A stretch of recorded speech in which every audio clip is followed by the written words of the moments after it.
The socialists are coming.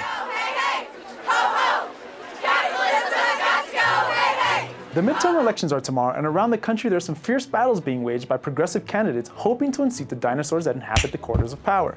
Among those progressives is a layer of activists and first-time politicians who consider themselves socialists or democratic socialists, as popularized by the politics of the Bernie 2016 presidential campaign. If this organization is as fascist as you have called it, then why don't you adopt the stance to eliminate it? And your response has been to apply more paperwork to this situation. The dead-end strategy of the Democrats and Obama didn't alleviate the deep social, economic, and political inequality in the US. So Occupy Wall Street, the Dreamers, and Black Lives Matter emerged to fight for justice during his presidency. Essentially, they created an opening for the Bernie campaign to take off like it did, but they also used it as a vehicle to extend their message to a national audience by pressuring Bernie to take seriously their issues. Since Trump's election, many of those Bernie supporters became socialists and joined organizations like the Democratic Socialists of America, or DSA. But also, ordinary people took to the streets to protest at airports around the country against Trump's Muslim ban, for the massive Women's March in 2017, marches to defend science and against climate change, transgender rights, and #MeToo, and the fight to block Supreme Court Judge Kavanaugh's appointment. These struggles point to the source that these midterm election candidates are drawing from: inspiring, bold, and increasingly more astute conclusions and ideas.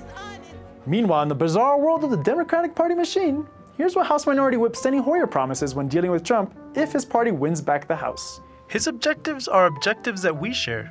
If he really means that, then there's an opening for us to work together. That's kinda how we got Trump in the first place. Democrats don't take bold stances. What they do is constantly play a game of pin the tail on the Republicans. The Republicans set the bar, and the Democrats accommodate their policy to what's feasible for Republicans to agree on. It's why Democrats keep shifting to the right. Remember when Democrats threatened to shut down the government in order to protect DACA for immigrants? And then they didn't? What's happened since? Increased border patrol, family separations, and now the threat of ending birthright citizenship. Luckily, Trump's rise came hand in hand with the rise of reinvigorated activist left. So much so that someone like Alexandria Ocasio-Cortez, affiliated with the DSA, unseated an establishment Democrat in New York that many saw as a successor to House Minority Leader Nancy Pelosi.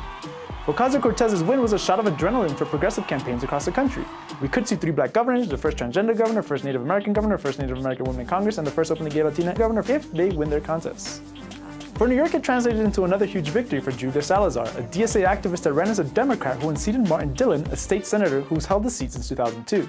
Despite the Democrats' attempt to smear her throughout the campaign, Salazar will be the first socialist state senator of New York in 100 years. The Democrats, of course, have taken notice, and they deny the rise of socialists within their party. But so has the Trump administration. In October, they published a report downplaying socialist policies and socialism using the same old arguments from last century. Socialism gives workers no incentives to work, which in turn lowers people's living standards. Socialism is undemocratic. Cute, coming from the State Department. Undemocratic, really?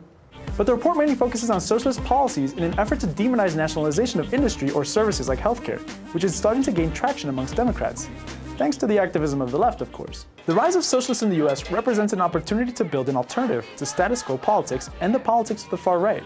And while the midterm elections are a chance to shift some of the balance of power, the Democrats have already expressed, in their absolute total hatred of Trump, that they're willing to work with him. Instead of heading down that dead-end path, organizations like the DSA, the largest socialist organization in the country, and other progressives can begin to pave the road for a genuine left-wing alternative. 57% of Americans still believe a third party is needed. The task for socialists is to make sure the third party is of the left and not a project of the right.